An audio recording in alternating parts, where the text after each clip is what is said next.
So when I do interviews, like, we're a very private family and everything. Because my father has a long history in the city. I have a history in the city.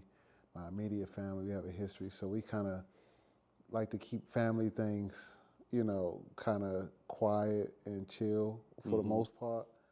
Um, and, sometimes I think it makes separating the two worlds is awesome because it makes things coexist, and it just makes things easier Yeah. to coexist. So I like to keep like certain things private, certain things, So when I do interviews, I kind of try to make sure we go down that route because it really makes a difference, honestly. Yeah. Believe it or not, you know what I'm saying? It really makes a huge difference. Do you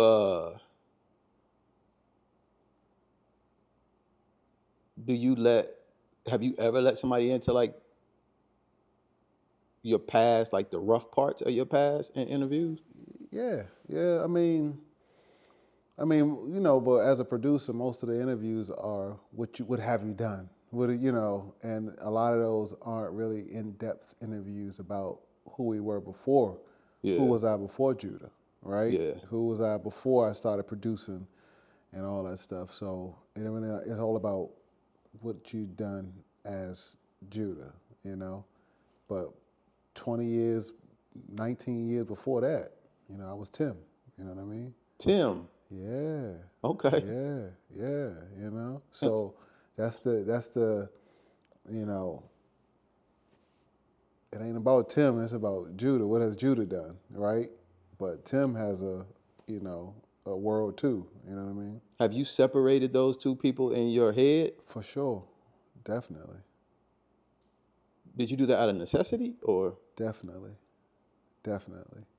Because to be a producer, it requires a lot of time, a lot of sacrifice, a lot of ego. Hmm. Being in these rooms with different artists, different managers, and you either gonna sink or swim. You know what I'm saying? And I think um, you have to create a persona to be able to deal with that, right? And be able to thrive in that world, right? Okay. But then when I stop chasing that world, then Tim and Judah kind of merged together more and more. So when I stopped chasing placements and stopped chasing record deals and stopped chasing artists to get on their albums, my life changed for the best, for the better. You know, it changed. So I think initially, when I had these grandiose ideas of I'm gonna be a super producer and I'm gonna produce on everybody's record and I'm gonna be one of the, of course, I had ego and I had this persona. That's what it is. And you still see people with these personas even when they fall off. You, Yeah. you know what I mean? Yeah. Yeah. And that's the crazy thing about fame and ego is people haven't had a hit record in 20 years, but they still dress in the same way as when they had Mm-hmm. the hit record, Yeah. right? And still acting the same way Yeah. because that's where they were their most famous at, you know? Can the persona or the character we create to thrive and sustain in those spaces take over? Yeah, if you don't keep it in check, for sure. It can ruin you. It can ruin you, you know? Puffy was Sean before Puffy. Yeah. You know what I'm saying? That's a good point. Bro, you know what I mean? So, So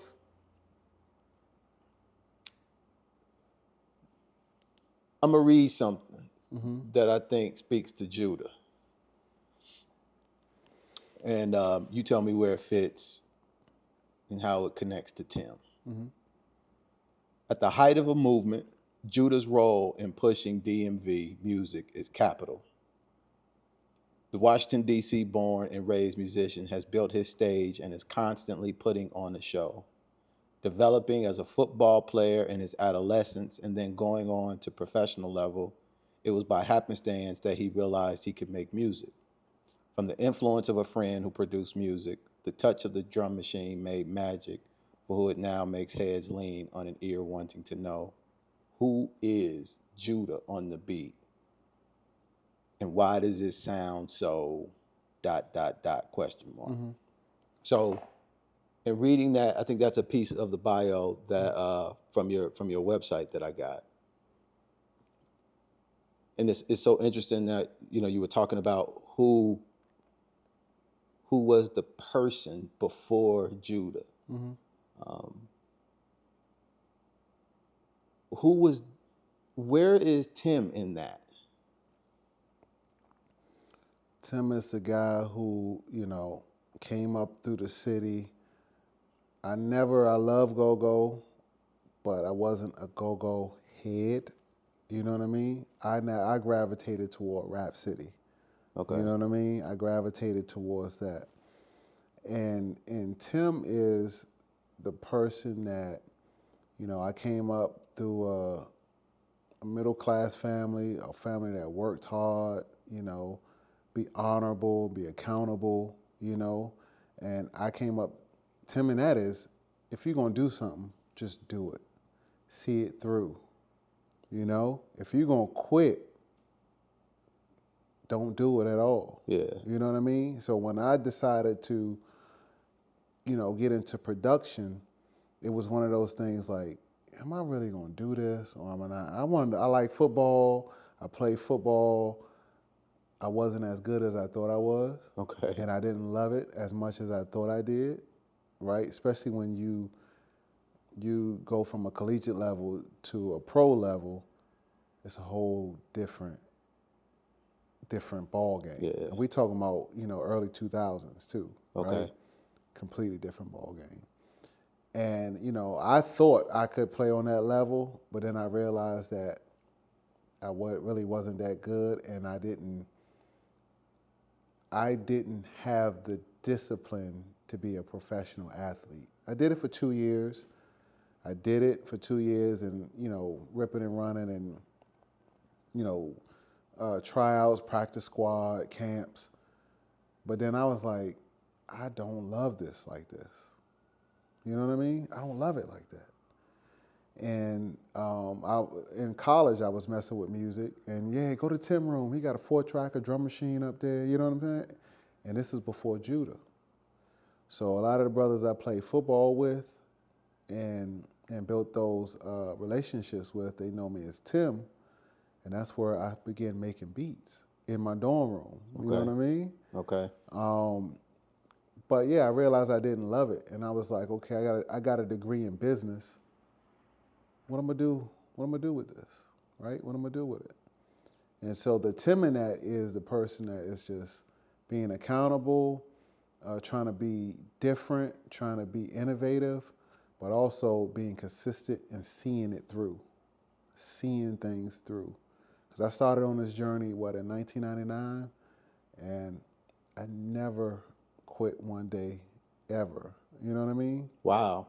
Never quit one day. Not even mentally, spiritually, no matter what I was going through or what I was dealing with, whether it was music business related, just personal business, personal life. Yeah. I never quit music. Never quit. And I never quit football. Did it turn into something more than just music? Did it feel like it was a purpose or a mission? Like you and the process of making music were like synonymous. They were the same thing. Definitely. And so I want to try to make that connection, right? Because when I got into music, I could have picked a name that meant absolutely nothing. But when you go to know what Judah is, one of the 12 tribes of Israel, the strongest tribe of the 12 tribes, and how it's represented, within the African Hebrew Israelite world, and Judah, how strong that is, I wanted a name that meant something. And I was a, African Hebrew Israelite as well, practicing. and reading and studying. And I really wanted something that was strong and that meant something and would mean something for generations, right?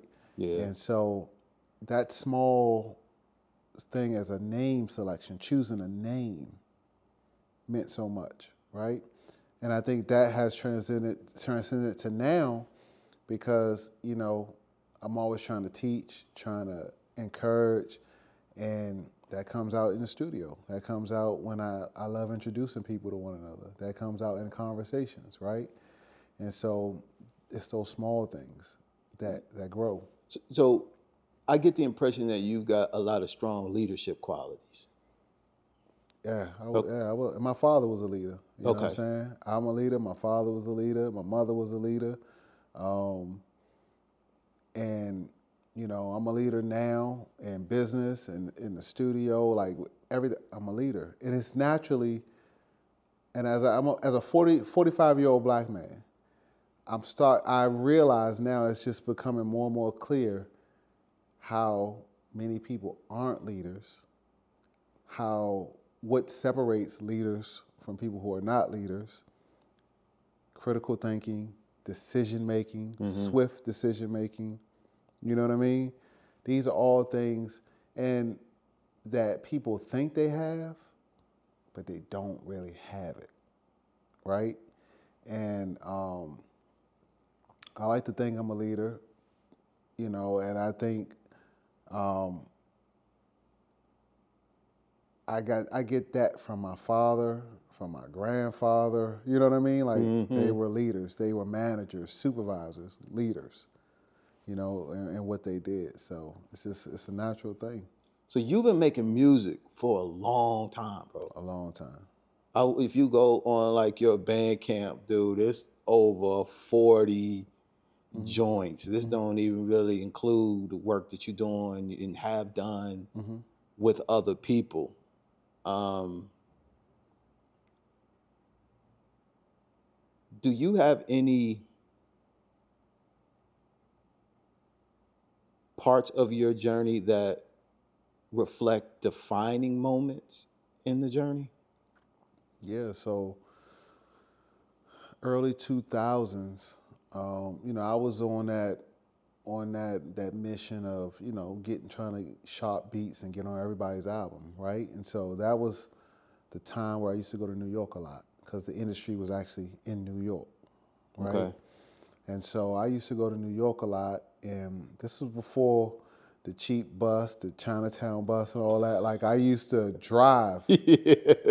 catch the Okay. train, or physically drive to New York, And I went up to New York one time, and I was, had a meeting set, had the two-way, going off, trying to schedule a meeting, and I went up to New York to meet with an A&R. And he met with me. He kept his word. He met with me. But that meeting was a defining moment in my mindset of thinking about music and being a producer and an entrepreneur. Because during that meeting, he was leaving every couple minutes out of the meeting while I'm playing beats. He was eating during the meeting. His friends was coming in, interrupting us, and it was just a lack of respect there. Then halfway through the meeting, he said, "Cut my music off and let me play you this artist I'm working with." And the artist he was working with had production from Kanye West. He was like, "Yeah, that's Kanye West on the beat, right?" And I was like, "Okay." And then he also mentioned, "Yeah, because I managed Kanye West, And the light bulb went off, and I said, "Why am I up here? Right? Why am I doing this?" The A&R that worked for the label managed the producer, a producer. Yeah. Why he gonna get me some work? He managed producers. He gonna cut the check for his producers that he managed, Yeah. So he get can a get his piece. kickback, Yeah. get a kickback. They don't, and that's how I knew that the world wasn't fair. That's that moment where you like, all this is rigged. I'm in a game and I don't even know the game that I'm playing. Mm. And that was a humbling moment for me, a humbling experience because, I'm coming from DC. We're very entrepreneurial minded here in DC. We have a lot of ego, a lot of arrogance, and I thought I knew it, right? I thought I knew the game, but that wasn't my game. That was New York's game. That was the industry game, and I was out of place. You know what I mean? And that really, that whole ride back, I said, I'm not doing this no more. You know, and that's where I get the phrase "create my own economy" because I was like, I'm not chasing placements. I'm gonna find my own artists, create my own projects, create my own kind of ecosystem and economy in turn when it comes to music and comes to production and come to a studio and come to creating, because that game was already rigged. It wasn't even it was. There's no way I could have Yeah. survived and sustained in that. And is that why you feel like I feel like anything you're so connected to the music scene of what's going on here, have been for a while. Is that what kind of like helped you hunker down and just be like, what is around me Yeah, is yeah, what's around me, so let me draw from that. yeah. Let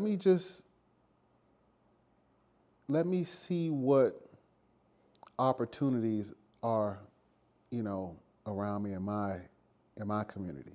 You know, um, we already got some of the best musicians here, hands down. Go-go, jazz. We got some of the best musicians. We got some of the best singers, voices, artists, creatives, and all the way down to the clothes that we used to wear back in the day. We had our own style, our own fashion, um, and we had our own stores, and people were Mm. buying from our own clothing stores, Hobo, Abstract, Madness. And I was just like, we have so much here, so much opportunity here, right? And then all those artists that I'm trying to get on their albums, they end up coming here anyway. Howard Homecoming, doing shows. Yeah. So it just made sense to try to cultivate, you know, my piece of the pie here, my own thing here. But that defining moment, it really changed my life because I just knew I felt disrespected, I felt less than, I felt, you know, duped, I felt, you know, lied to, I felt like I just felt out of place. And I said I'll never want to have that feeling again. Did that feel like failure or just a misalignment of like understanding? It felt like failure to me because I couldn't see it. I felt like I failed myself because I couldn't see what the game really Because you was. missed it that big. Yeah, I thought the game was you got a hot beat, you can get on. It ain't like that.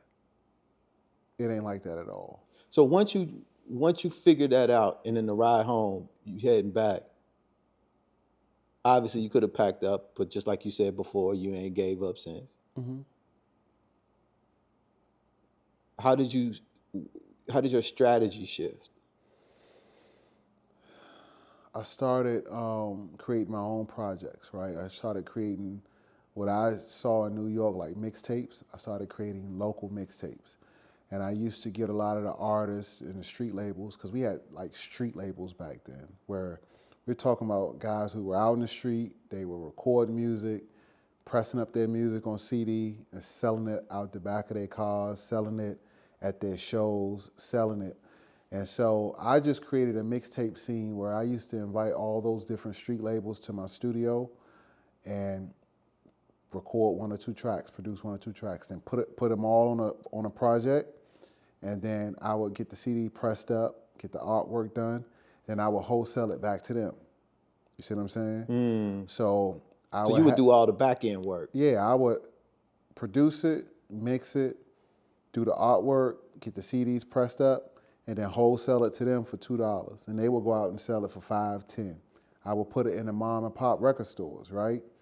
And I think one summer I did probably like 40 tapes. Like one summer, just 40 tapes where I'm getting independent labels together, getting on projects, pressing them up, going out, selling them, handing them out, putting them in Mad T's music box that was around at the time, putting them in different shoe stores, different spots, like wholesaling them. And when I tell you, man, and I used my old studio, like I had people line up in the hallway to record. It was that packed. It was so many people coming through, and that's how I started building my notoriety in the community and in the area, because I was putting that work in, you know, Yeah. recording, putting projects together. I used to call them Judah Presents, right? Okay. And I used to, man, I recorded and put so much music out with different local labels, and it was different too. It was different. It wasn't your typical. The sound was different because I was sampling a lot back then. And back then, that sound back then was more of a live instrument, dark, slow sound production coming from the area. But me, I was always a hip hop head, so I was sampling a lot back then. Just doing something different sonically, and it was different. It was much different than what was going on back in the late '90s, early 2000s. Is that when you met Wale through that process? I met Wale like in 2007, so this was before I met Wale. Okay. So I was grinding and doing a lot of work before I met Wale. And just that experience really had me understand that I could sustain this, and I can create my own kind of economy, and I can sustain a studio, because that was the other element to it too, is having a studio. It's not just about being a producer; it's about being an engineer, a businessman, paying rent, overhead, having an actual facility for people to come and record.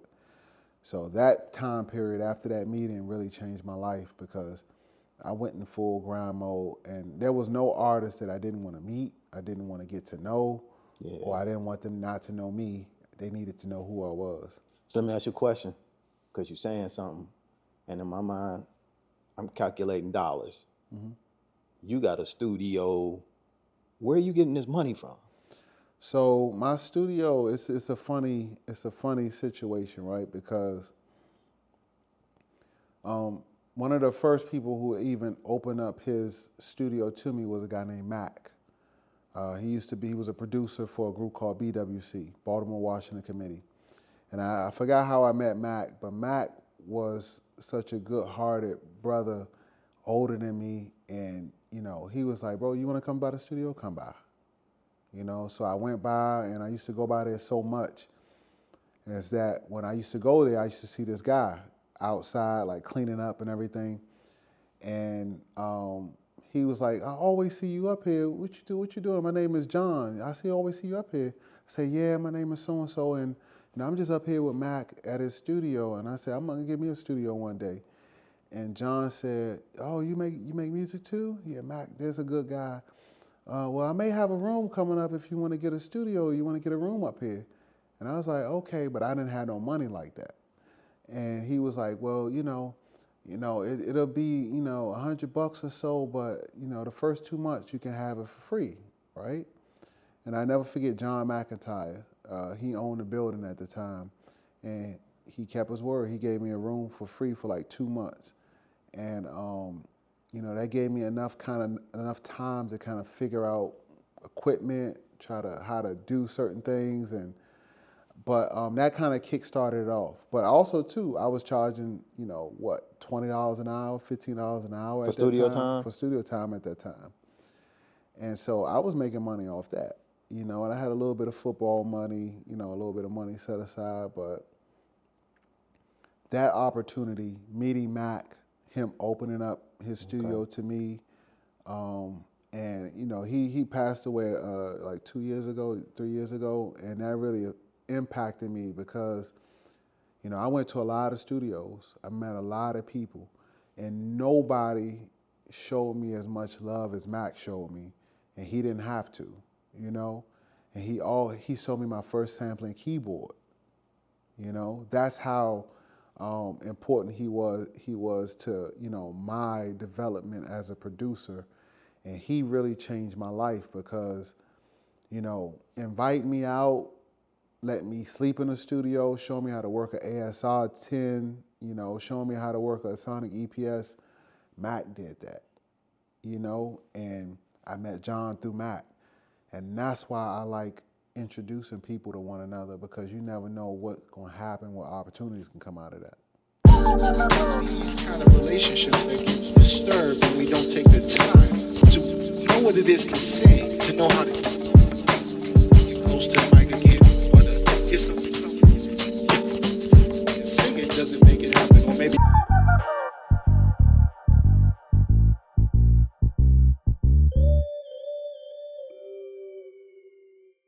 Now, we've been talking for a minute. But the person everyone is listening to and looking at is a DC native hailing from, Northeast. what's the word for that joint? Damn. Hold on. Shrimp boat Yeah. section of Northeast DC. Mm-hmm. You are a father, Mm-hmm. a son, Mm-hmm. a producer, Mm-hmm. a businessman, Mm-hmm. a community focused person, Mm-hmm. a producer, Mm-hmm. play some instruments, watch lover, Mm-hmm. fly motherfucker, Appreciate it. I'll say. Judah, Mm-hmm. thank you, man. We've been talking. Mm-hmm. We've been just getting started Mm-hmm. and just falling into the conversation in the typical tune the fork fashion. I appreciate you being here, man. We've been trying to make it work. Mm-hmm. Your time is very valuable, and you are an intentional brother. And you want to make sure that wherever you sit, it's a spot to be sat at Yes, sir. and Yes, sir. worthy of being sat at. Likewise, and I'm happy to be here, and I appreciate you, man. Appreciate Yeah, you a lot. we been admiring just your watch vibe, man, your flow, just how you move, how you help, how you see, and glad I got a chance to invite you on, man, and get to know Tim, Mm-hmm. and to get some people to know Tim too. Hopefully, people listen to this who know you, who know Judah, but I think all of us to some degree or another have this propensity to segment themselves. Mm-hmm. And we have very legitimate reasons for doing it, right? Sometimes it's survival, sometimes it's to advancement of some sort or another. And depending on your environment, you'll see person B, and this environment over there, you see person A. And I like learning about the parts of people that not everyone gets to see or other people may overlook, but the person who I'm talking to, I know they know that person is there. And I like to at least highlight that, not to focus on it or do anything other than just acknowledge that person is valid and they matter and they are part of the full composition of who that person is. So I didn't see Tim on Instagram or any of the things I learned about you, but I appreciate you for introducing me to that side of you, bro, and the people who are here. For sure, and that's why we're here. It's a word that we don't really speak a lot in our community or when we have conversations is compartmentalize. We gotta learn how to compartmentalize certain things, right? And I think, for me, it's been helpful to be able to compartmentalize and separate certain things because when I turn it off, I can turn it off and I can focus on what I need to focus on. Yeah. Right? Then when I cut on the MPC or I go in the studio, I can turn that on and cut this off. That's how I'm able to survive for me personally. Mm-hmm. And it's been, it has been worth it. You know what I mean? It has been worth understanding that tool, having that tool in my tool box, being able to compartmentalize. It's a skill. It's a skill. It's a skill. And when I think, I've seen a lot of people struggle with that, and then those worlds start blending and merging and morphing together, and you don't know who's who anymore. Yeah. You don't know what you're going to get, issues, conflicts, and it gets messy. You know what I mean? And, I think I like to have mastered the tool of compartmentalizing.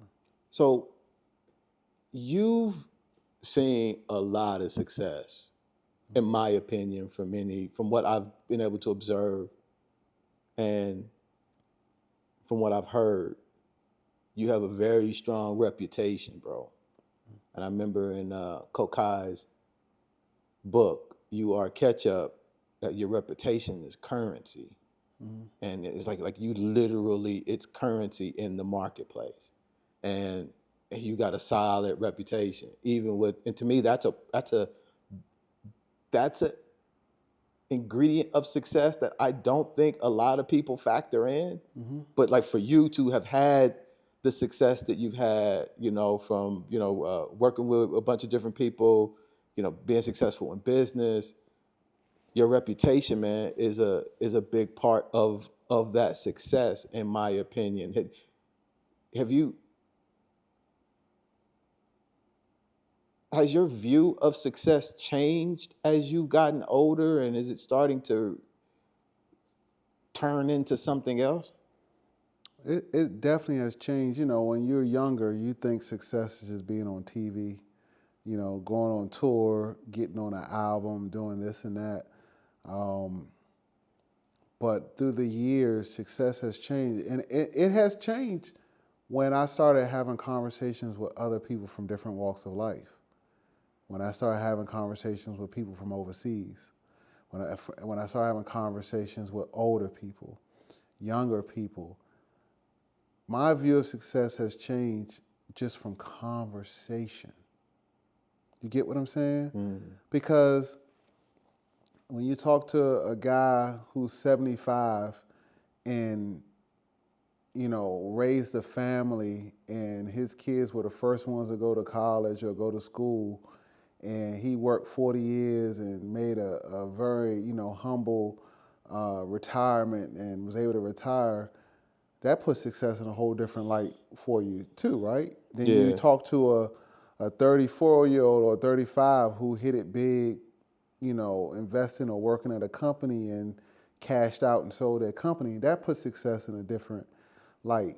So I was learning to just how to gauge my success from other conversations that I have. I know what works for me, and what I feel like is success for me. But it definitely has changed because when I realized that, I can get up and I can do what I want to do, I can make enough money to be comfortable, I can make enough money to take care of family, I can make enough money to, have a roof over my head, I can have enough money to go anywhere I want to do any different things I want to do, healthy, my mind is healthy. Like success just start looking different. You know what I mean? It just start looking a lot different than when you're 20 something. For me now, success is waking up and not being sore in the morning as a 45-year-old man. Success is still having the discipline to go to the gym. Yeah. Success for me is talking to my mother every day and she's able to retire. You know what I mean? And she's sitting in the garage all day and we on the phone talking in the middle of the day, smiling, laughing. That's success, right? Success for me is, it's funny, success for me is I get a call and somebody want to get in the studio and I say, nah, not today. I'm not feeling it today. I can pass up on money. I can pass up on, certain things. That's success to me. Being able to right now. say no is a sign of success. Yeah, because if I don't feel like doing it or I don't have an opportunity to say, or the option to say, nah, not today. Let's get in 2 weeks. That's success for me. Especially at this age. Yeah. 20, nah, I'm trying to get every dollar I can get. But Do you think that's where the 20-year-olds now are, right? Do you feel that's healthy? what you mean? Good clarifying question. There is this energy or weight I feel that society is putting on people now, specifically young people, to get the bag in a way that I don't think it was necessarily there when we were, because I'm 47, I'll be 48 this year, born in 76, class of 94, blah, blah, blah, blah, blah. So we're in the same joint, right? Mm-hmm. Yeah, Eric B. and Rakim was around. The Dookie Chains was there. The BBSs was popping. Everybody, you know, this person was doing this out in the streets or whatever. So like that was there. There was a layer of that existed no matter where you were in the black hoods growing up in the 90s and 80s. That's just what it was. So we were seeking to attain certain statuses in that way, but I don't know why I feel like what's going on now is different. And the pursuit of the bag is a different endeavor than the one that we embarked on when we were younger. And I don't know if it was, I don't feel that we were as materialistic as people are now, because just we didn't have more access to information to know enough about shit. So now I feel that the pursuit of the bag is unhealthy because what I think is propelling it is a sense of an adequacy because who you are is attached to the thing that you're pursuing. I got you. I think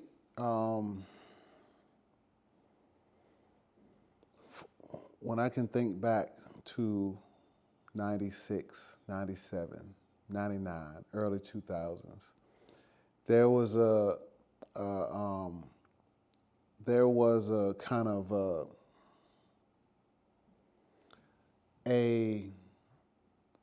yeah, I'm after the money, but I'm not gonna play myself for the money. I'm not gonna look funny, or I'm not gonna do no wild stuff to get the money. There you go. That's what I remember from that time. Yeah. Right? Now it's like, what I can do to get it? Oh, I gotta go in and fight somebody on a show, or I gotta do that. Okay, I'm gonna do it.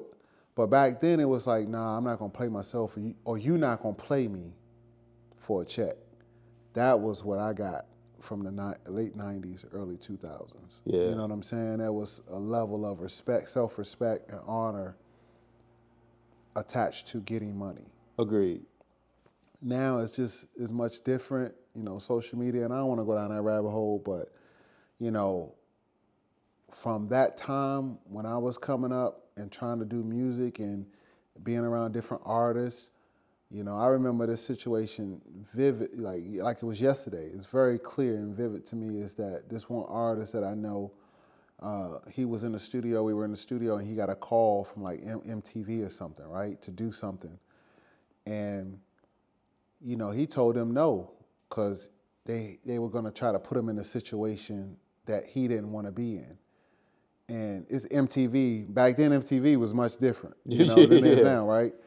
But he was like, no, I don't want to do it because they're going to make me look this way. And he was very cognizant of his reputation, when you say reputation, right? And he stood on that. So I don't think standing on business, what they talk about now, is much different than standing on business back then. Because back then, they was like, you're not going to play me. Because business, I feel now, means money. Yeah. And not like moving in a way that kind of like promote or integrity. Like these words are so far gone now, I feel, just like in general conversation, because anybody can do anything, and no matter what they do, it's acceptable. You can't shame anybody. You can't feel negative about how many people you did this to, what you did wrong. Is you got the bag, if you got Louis on in the process of doing it, then it's all excusable. And it's rewarded in a way. And that to me, that's what the business is now. The business is money. And before, business was all about principle, character. And I used to tell people all the time, even your dirt got to be clean. Like you just, like there's a certain way you supposed to move when you doing anything, because that's also a part of the thing. Yeah, it's much different now, man. And, you know, I get it. You know, I'm not so far removed and, you know, blind or oblivious to the fact of the world that we're living in, right? And there's a time and space and a place for all that stuff. I get it. But when we talk about reputation and just what I do, I know, I know what I do. It is what it is, right? And I'm going to thrive in that. I'm gonna live in that. I'm gonna accept that, and that's just how I'm gonna do it. Yeah. And I think it's, they always say it's the balance, the balance, the balance. I get that, but at the end of the day, um, if you find what you love and you do it and you can thrive in it and you can be successful in it according to your standards, then just do that. It's okay to just do what you do. Yeah. And multiply that times 20. It's okay just to do that. I think we also kind of get like diversifying and doing, 10 other things and trying to be this. But if I'm good at just doing this, that's what I'm gonna do. It's okay. Yeah. It's okay to do that. How did you meet Wale? Interesting story. Very interesting story. I was at an event. A brother came up to me and, it's a networking event, kind of a show party. And this dude I know came up and I forgot who it was. But he was just like, man, I'm introduce you to this kid. He making moves around the city. He doing things. And once again, respectfully, I was already, popping, had a studio, making a name for myself. And this is around 2006, 2007. So I was already doing my thing since 99, right? He's like, I want to introduce you to this kid. He got a dope song. He making moves around the city. And he introduced me to Wale, right? And, he kind of curried me at first. Like, he brushed me off, whatever. And I always tell that story because, it's a bigger meaning at the end of the day because you never know who's who, right? But yeah, he kind of brushed me off, oh, whatever, well, okay, cool, whatever, right? And then I don't know what happened after that, but then I got a call like 2 days later, like, hey, Judah, I didn't know, this and that. My man told me, so-and-so, and yeah, I want to come by the studio and meet you and this and that. And so that's how I met him. And then from there, me and Kenny Burns had met, and and we knew what they were trying to put together with Studio 43 and do all these different things. And so that's how I met him and how I got involved with Studio 43 in the beginning of Wale's career and all that type of stuff. So Is that when your like bigger success came, more broad, getting no, on his stuff, or? no, I don't even know if it's like bigger success. I just say success because big, small, like success is success to me. And But maybe I'm gauging the idea of reach more so than size. Just like the scale, more people are getting to hear your joints. yeah, I would say, I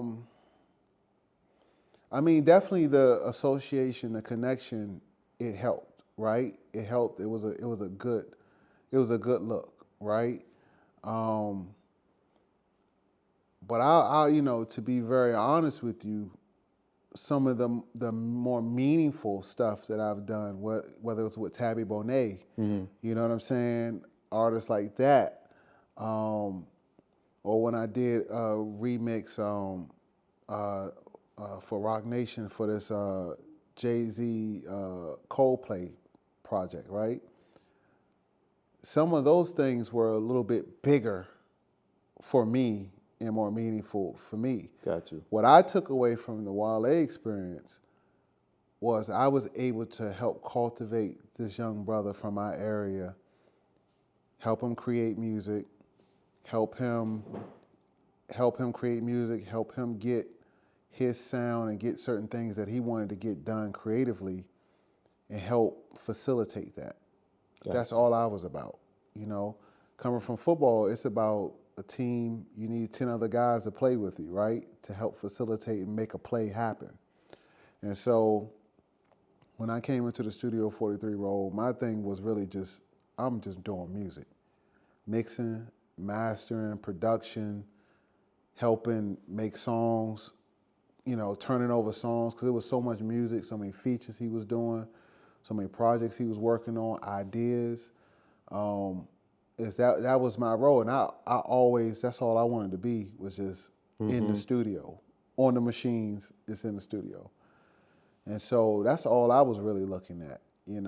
I wasn't a club guy, I wasn't a party guy, I wasn't a you know, I wasn't that wasn't my thing. My thing was just to be in a studio, in my studio, making music. So it definitely helped. But I just played my role, playing my role, for what it was. And so I guess the studio you have now, the Science Lab. Science Lab, Hmm. you're playing a similar role for area artists today, still. Still to this day, because one thing I want to kind of put this in perspective, and I talk about this in private conversations, and I don't think a lot of people, when we have music conference or there's a music discussion, we don't ever talk about this. Okay. But I'm 45 years old, right? Washington, D.C., when it comes to hip hop, rap, we're still first generation hip hop and rap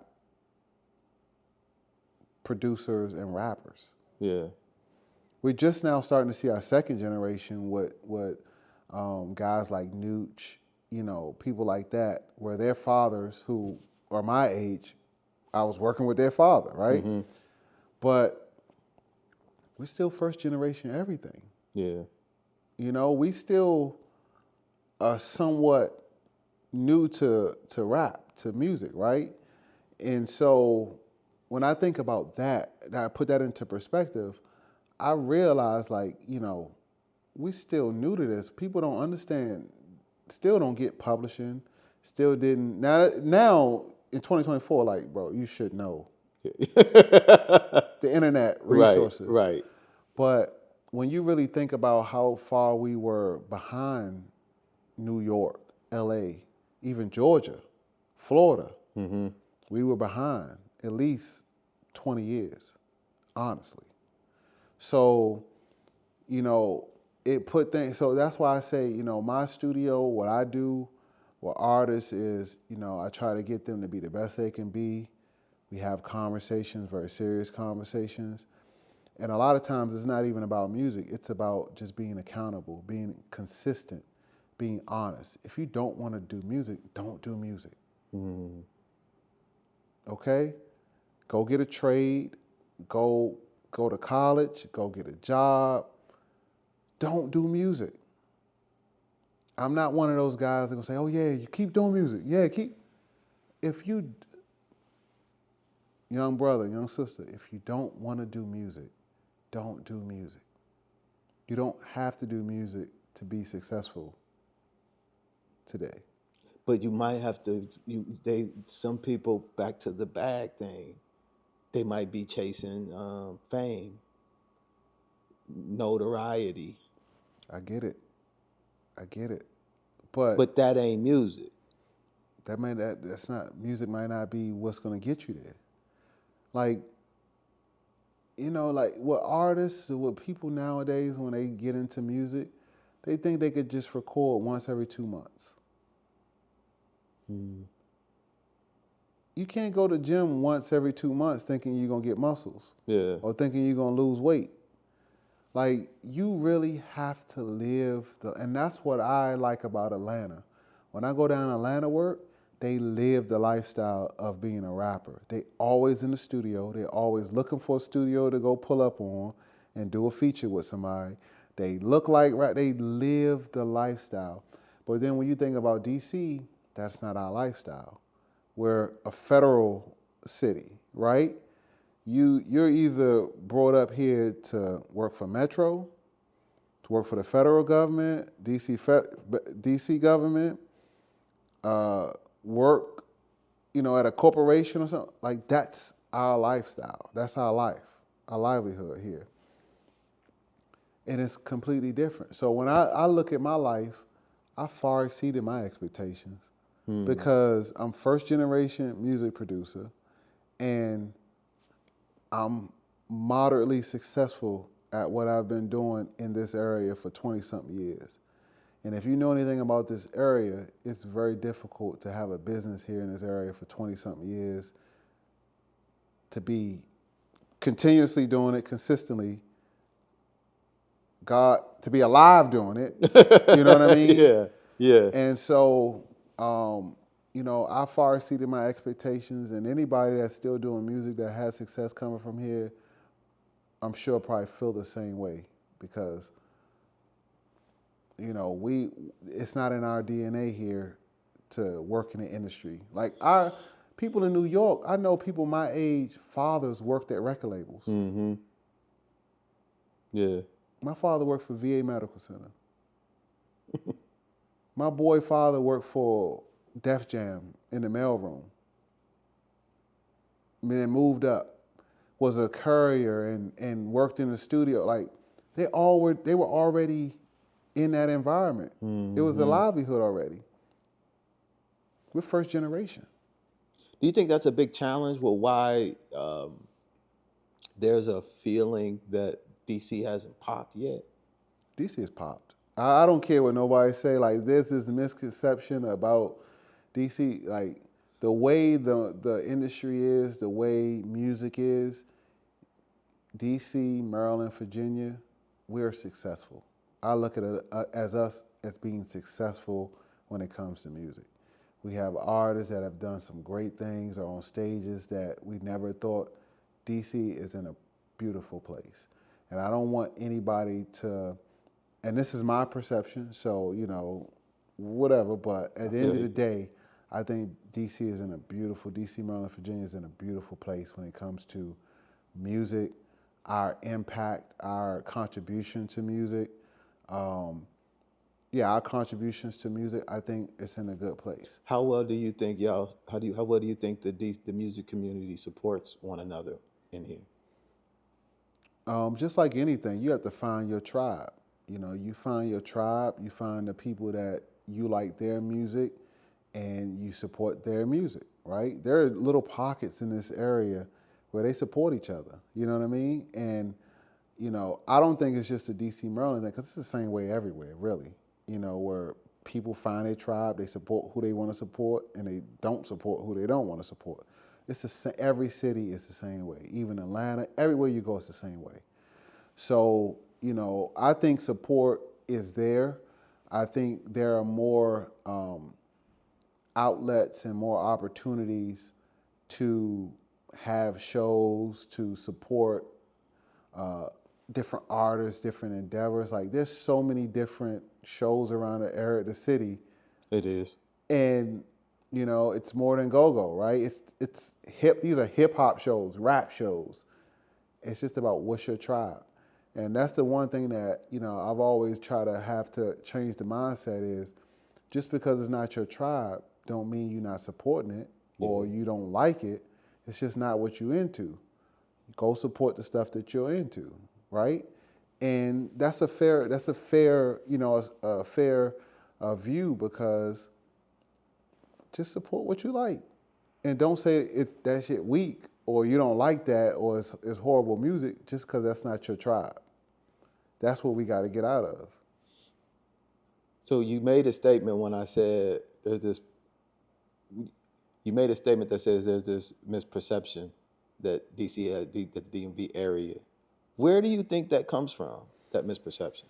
I think that's been cultivated since, you know, when I was coming up. And I think this is what I want to be very clear when I state this, is a lot of these stereotypes or a lot of these terms that people use throughout the years are not even real anymore, right? And it's all in our mind. It's a mindset. The crab in the barrel mentality. That has been going around since I came up in the early 2000s. These are things that we use in our community and it don't even really exist. It don't even exist, especially in 2024. You want to know why? Why? Because if I want to be a rapper, I can go get a laptop, a software, a microphone, and I can rap in my room. I can put it on Spotify myself. I can shoot my music video on my phone and upload it to YouTube myself. Who's stopping you from doing any of that? Who's stopping you? Who's stopping me from making beats and putting out a beat tape? Who's stopping anybody from doing anything? This is the mindset that I really want our community to kind of get away from. Crab in the barrel, gatekeepers. Bro, if I want to do a show, put my money together, go rent a little small venue, promote the event, get the art, I can do that myself. Who's gatekeeping and stopping that? The only gatekeepers we have is ourselves. Because if I don't want to get up and make money to invest in my business, I'm gatekeeping on myself. I'm not doing what I need to do to create my own economy. I'm not doing what I need to do to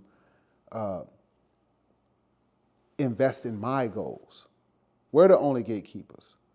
It's 2024. It's nothing out here that you can't go get yourself and do it yourself. But you know what you gonna sound like, bro, when you tell somebody that? What, a hater? Larry Elder. I'm just, you gonna sound like a black Republican who's lost touch with the black plight because you're not blaming white supremacy. You're not blaming the man. You're saying you are the problem and the solution. exactly, right? And Because I'm not gonna want to hear that. I understand, but I just, a lot of the conversations is, oh, but so and so don't want to do this, or I can't do this because so and so, or I can't do this. It's nothing stopping us from saying, oh, I want to I want to be a photographer. Let me go get a job, or when I get paid, let me set $50 aside every paycheck and save up so I can get that Canon or that Nikon or whatever. Go on YouTube. Tutorials. Go to Staples. Get some cards made.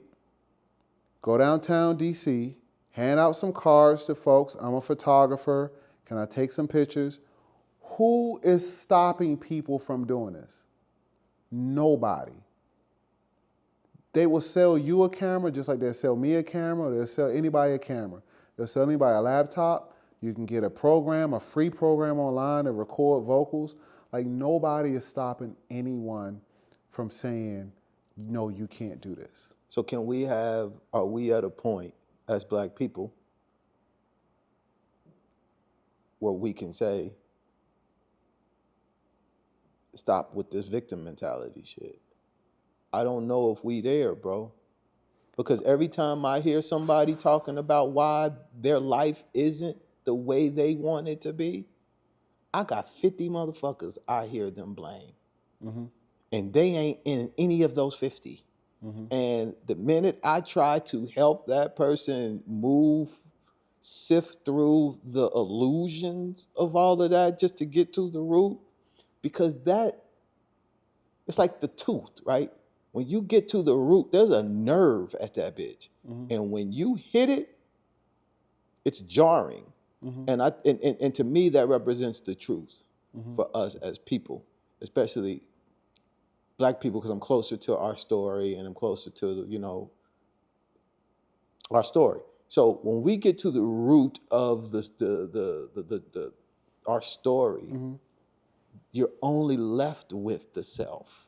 You're only left with your own fuel, your own aspirations, your own motivations, your relationship to fear, commitment, overcoming adversity and all of that. And you've got examples in your life of how you've overcome, because you are literally here right now, which your existence is a testimony, right? So rather than look at some of that and see success to the degree success is there, we look at it as a hindrance, and we see all of the obstacles and all of the barriers which our mind is constructing, that no one in our community can reflect back and say, hey man, you might be constructing some of this shit. It might not be what you think it is. It might actually be you, but we can't just get straight to the truth and say that, because they don't want to see it. And that's where, you know, in my studio and when I have conversations and converse with, you know, artists and managers and other producers, is I try to have that very honest, candid conversation. Because I'm just really just speaking from a creative aspect when I talk about this. Because I know there are some industries where there's still systematic racism, still systematic things that go on. I get that. Right. I get that. Right. So I don't want to come across like I'm oblivious to that, but I'm talking from a creative standpoint. Yeah, I feel you.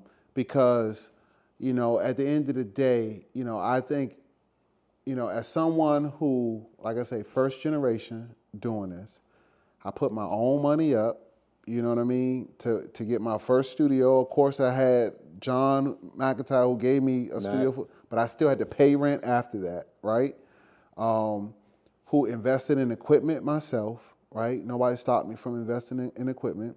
Nobody stopped me from flying to a music conference. Nobody stopped me from doing any of these things. You know, like, I'm just talking from a pure creative standpoint. That's why I try to have these conversations with folks. It's like, it's nothing stopping you but yourself. If you want to be a bodybuilder, what are you gonna do? You're gonna go to the gym, you're gonna eat protein, you're gonna eat right, you're gonna sleep. You know, if you wanna be on a Mr. Olympia level, you may even take steroids, right? Growth hormones. Some shit you got to do. But they live in a lifestyle. They're going 110%.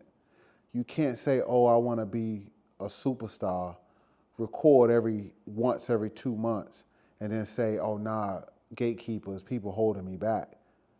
That excuse is out the window. Ain't nobody buying it no more. I'm not buying what you're selling anymore, because there's so many avenues out here to do it yourself. You just don't want to put the work in, right? Is that most people? It's a large percent of artists. Because that goes back to what you were saying before about consistency. Consistency. It's a large percent of artists, oh, I can't do this because of this, or this won't happen because of this, or somebody keep doing this to me. I get it. There's some creeps out here. There's some weird folks, some bad people who do bad business. But you know how I look at that? And that's, once again, it's our mindset. I look at that as it's a part of the business. I'm not going to harbor it or hold on to it for too long. This didn't work out. They flaked on this deal. Cool. What can I do next? Right? Where can I go next? What can I make a move next? They don't want to do this? Well, I'm just going to do the project myself. Right? Like, these are things that, but instead, some of us, you know, we hold on to that for months, and it hinders us from, you know, kickstarting something else, right? And that's one thing that, you know, I'm fortunate, and everybody has their own personal trauma, their own way they were brought up in life, their own experiences, but I'm very fortunate, and I understand that my parents, the conversations I had, the things that they taught me is, hey, get over that fast. Get over that shit fast. Because if you don't, you're going to miss out on what you could be doing to put you in a better situation than what you are down about, if that makes sense. Mm-hmm. And so that's something that I'm really fortunate in the mindset or the kind of tools that I use, you know, mentally and every day to kind of help me understand, you know, how to move out here when it comes to music, business, and just how to treat people, you know, how to converse with people, how to interact with people. You know, it's just what it is. You know, we have a lot of conversations that don't turn into nothing, but that's part of the process. Yeah. There are a lot of conversations I have with artists, producers, people. It don't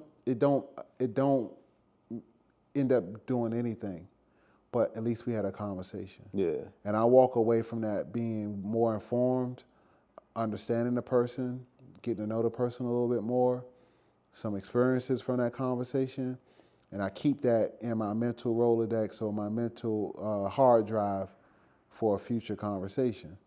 But it's just what it is. What do you feel what would you like your role to be now in the music scene in DC? Is what you're doing now what you envision your future, your role being moving forward? See, that's what I said. Going back to that comment, is I far exceeded my expectations, right? Because I didn't really know what this could look like for me. Coming from here, I didn't know what it could look like. But as throughout the years, I see what it kind of morphed into, and I'm okay with that. I'm happy with that, right? Also, one thing that I realize is in this area, I shouldn't work with everybody, and everybody shouldn't work with me, right? Everybody shouldn't record with me. I shouldn't invite everybody to my studio. Everybody don't need a beat from me. I don't need a verse from everybody. So once you realize that, I'm comfortable, right? I'm comfortable in what I'm doing. I think the conversations that I have with people, the studio is probably the best place for those to happen.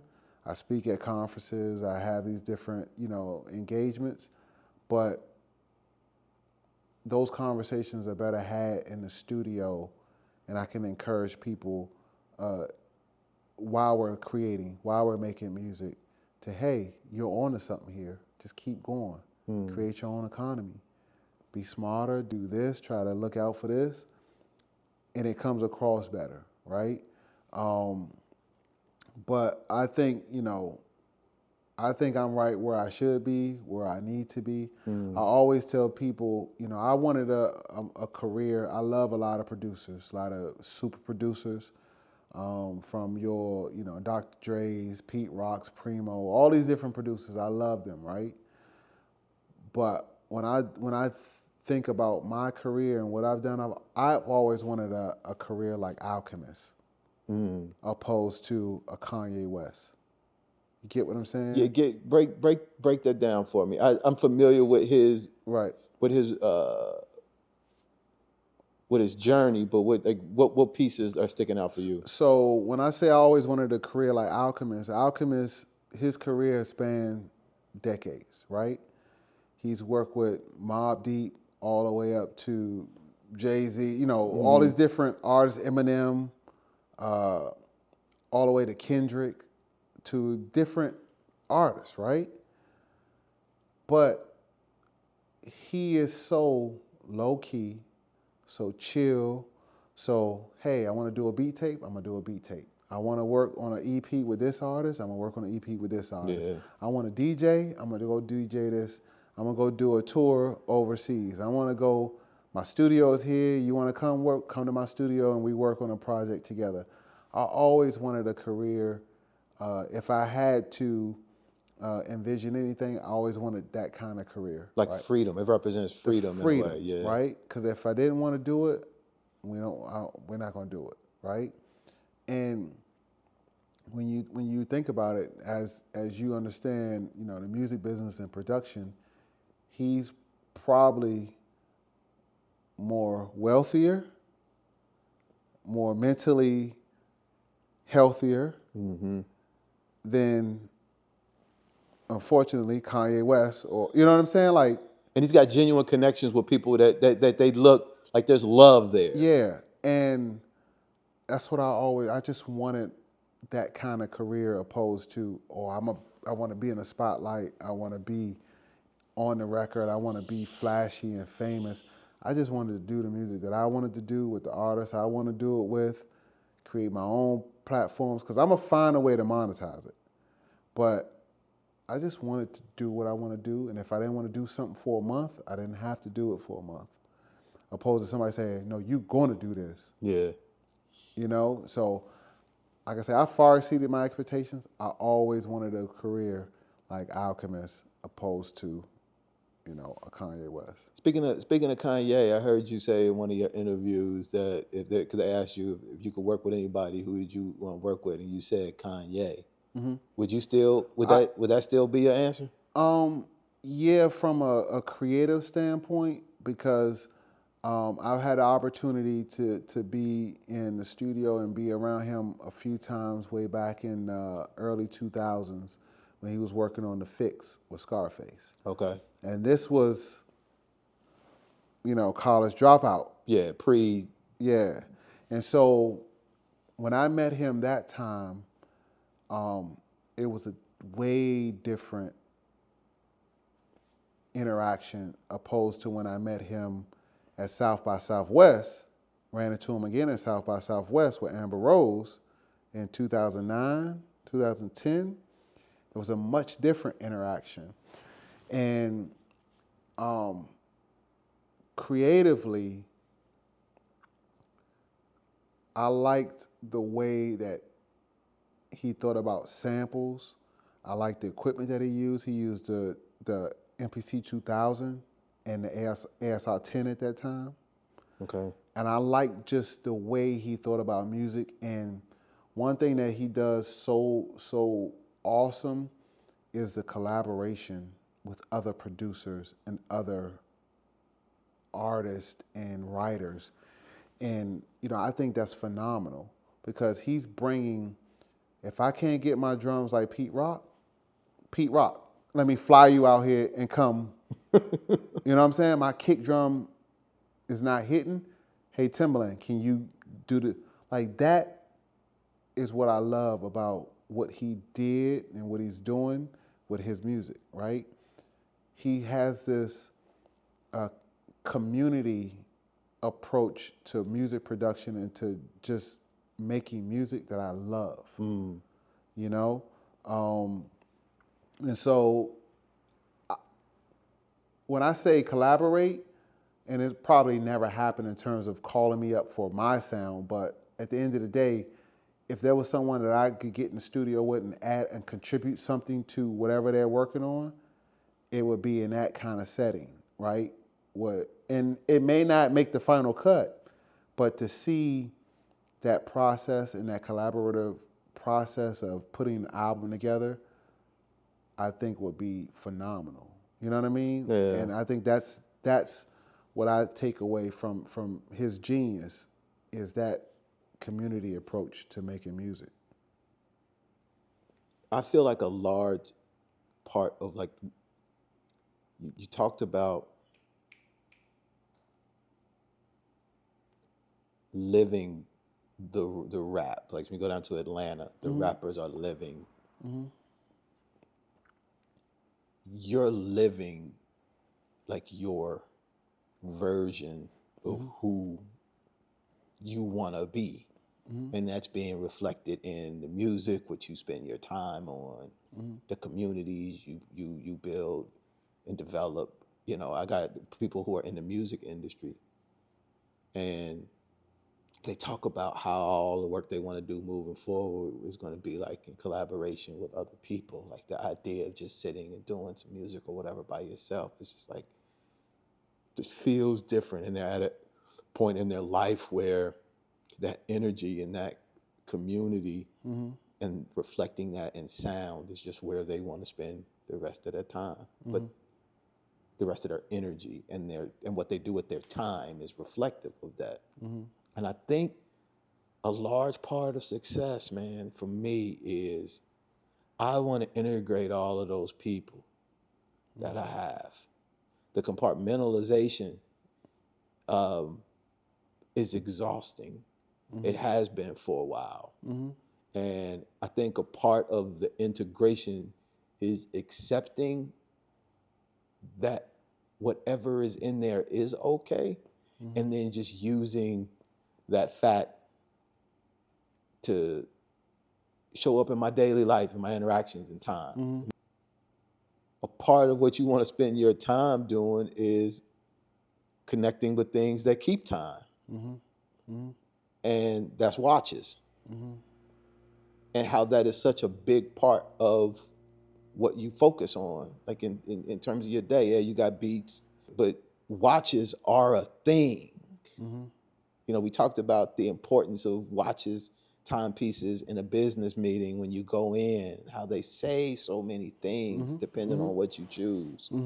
Um, I've never met someone who looks like me who cares about this shit, even though we've had conversations about it before. So I wanted to at least make sure I'm creating time, bro, for us to talk about what these things mean, how beautiful they are, how they're living, how they're songs, but in like a mechanical form in a way.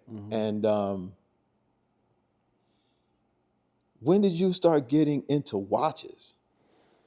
You know what? I realized that I was always into watches, right? Even when I was a kid, you could go to Burger King and get a watch in your kids' meal. Yeah. You know what I mean? And I was so intrigued with them. But at that point, you don't know you love them or there's a thing. It's a thing, right? And then I know one of my first watches was a Casio 6900, which is, your basic Walmart Casio with the button that lights up. And I just love wearing a watch. I love the purpose of a watch. I love the tool, using it as a tool. Um, and it's an extension of me as a producer, right? Because I started really making beats because it was something I could do by myself.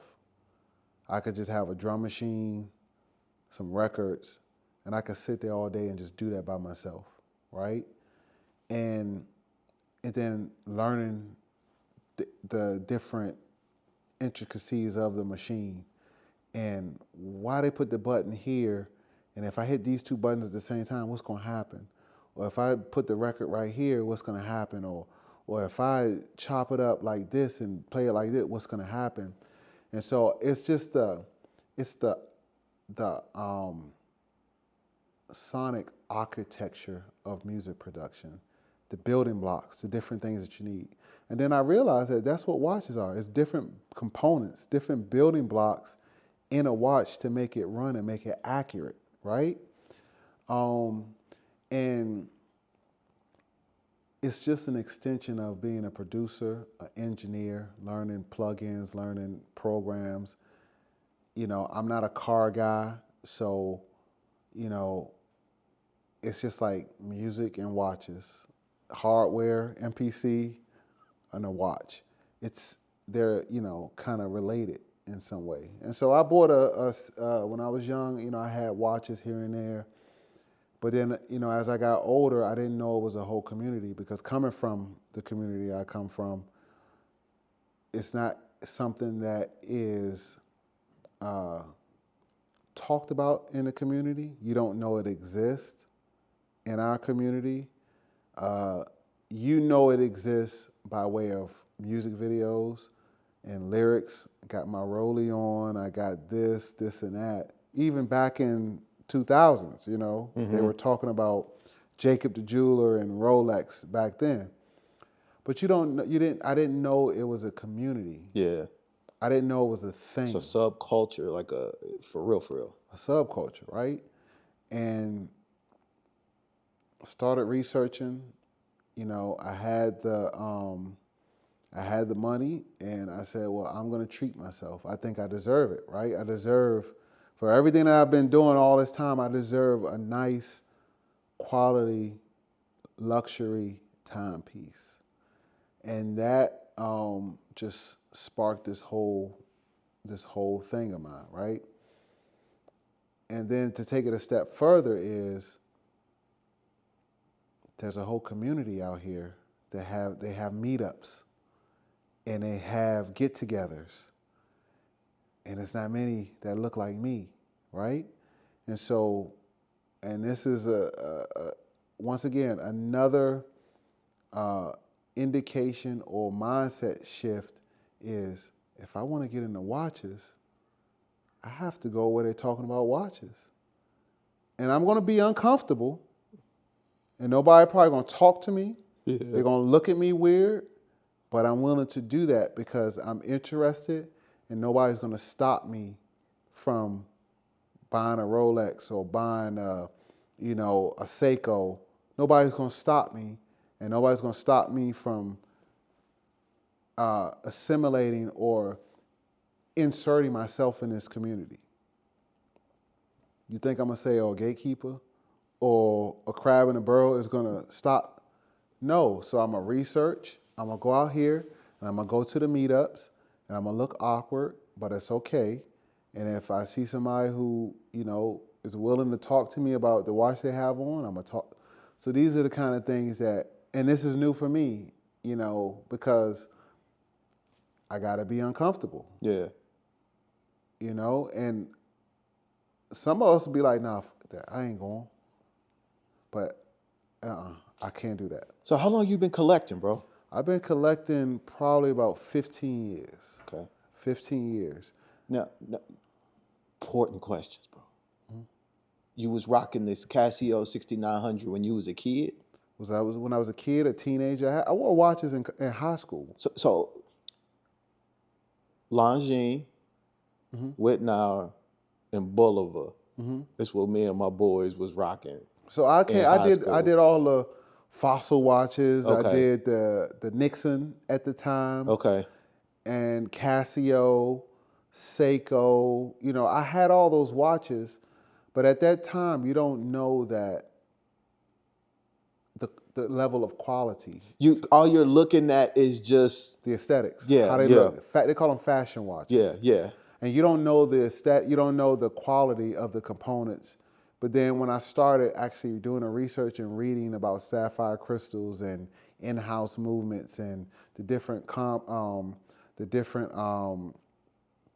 complications, and I started looking at the different materials that they used, and soft gold and stainless steel, I was like, oh, it's levels to this. Yeah. Like I didn't even know the difference between quartz and automatic movement. Automatic. Like that didn't even like that. Because like I said, all it was. So the first watch you bought that you thought you were like, I had arrived, was what? You talking about when I first started collecting? No, like the first watch before you started going in. Let me take a step back because maybe this will help you answer your question about me because I might not be telling the story right. I knew I wanted a nice watch, but I also had not done the work to really dig deep to understand more about watches in general, the movement and blah blah blah blah blah. I'm still not even knowing the difference between quartz and automatic. The first watch I bought in that phase of my understanding was a Movado Vizio. And I thought I was the shit. If I was going to park, I was wearing short sleeves. And mine was a Boulevard. I forgot the reference, but it was a Boulevard. I got it from like Macy's or somewhere. Okay. And I'm thinking like Macy's watch. You in there? I'm in there. And so that was kind of my first one. And you don't know until you know. You know what I mean? You don't know until you know. And then, like I said, I started diving deeper and information started pouring in, and I just started seeing different things, and it really changed my mindset. Is that I spent, a couple hundred on this Boulevard when I could have just put an extra 500 to it and got a Seiko. You know what I'm saying? And been lovely. And it's not a fashion watch per se, but the quality of it, it'll last me 30, 40, 50. You know what I'm saying? Like, it was levels to the watch game. And so that Boulevard, I thought I had arrived. You know what I'm saying? And I thought that, that's what you get when, you get a little bit of money and you get some from Macy's or Nordstrom's or Neiman Marcus and get a watch. Because that's where you get everything else nice from. So why not get your watch from there? And that's what we think, right? But you don't know. You gotta go to a AD or go to. Yeah, like what is that? You don't know what that is, And so it took me some time to get cultured. It took me some time to get educated, and then just like anything, bro. why am I getting a, a Korg Electribe or this sampler when I just get the MPC? You know what I'm saying? Or get the 3000. Like, you don't know until you know. Yeah. And so the watch has just been an extension of production, of experience, of culture, of milestones. Um, and like I say, I'm not into cars or different hobbies like that, but a watch is something that I really enjoy. I wear it, I change it up 2 or 3 times a day, depending on where I'm doing that day. And it's something that I love, and you can pass it down.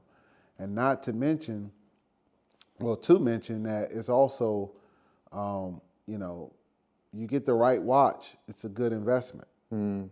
You know what I'm saying? Because we were talking about one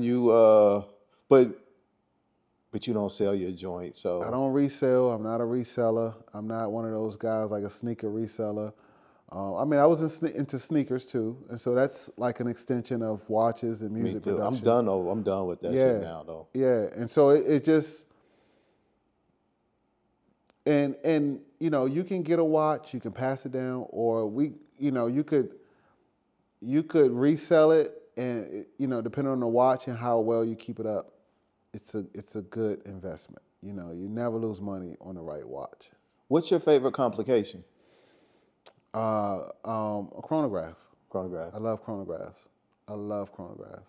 I love them. I love sub dials. I love the two pushers. I love the look of a chronograph. I just love chronographs. It changes the whole frame of the. Yeah, I love a chronograph. I love a chronograph. I like the idea of like moon phase, but only for me, chronograph is cool. I also like power reserve. Gotcha. I don't know why. I just like being able to look and see something about the power on the joint. But I like the idea of moon phase, but only in like a dressier type of setting, like the joint that you had on like a leather band. What was the name of the joint you got? It's a Seagull. The Seagull. Yeah. Yeah, not dressier, but something that's a little bit more lighter, smaller, Classy. classier. But Yeah. I love moon phases. And it's something that, we always have to keep our minds going and keep us in the game. When I say in the game, just in the game mentally, learning something new. And that was something that I had to really dedicate some time, a lot of the research, how not to get played, materials, the history of the watch companies. Also, too, understanding how they do business and how they market will help me market my business, my studio, help me market my real estate, right? The way they do certain things in the watch community is ridiculous, how they market. Like some people don't know that to get a certain Rolex, you have to get on a waiting list. Yeah, 10, 15 years. And then you have to buy pieces you don't want. Just to buy the one you want. Just to buy the one you want. Like that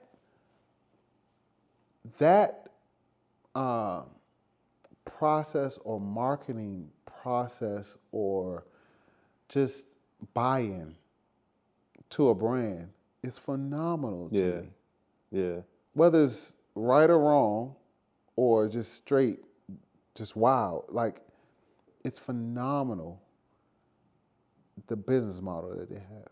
You know what I'm saying? And the output, the end piece though, it's not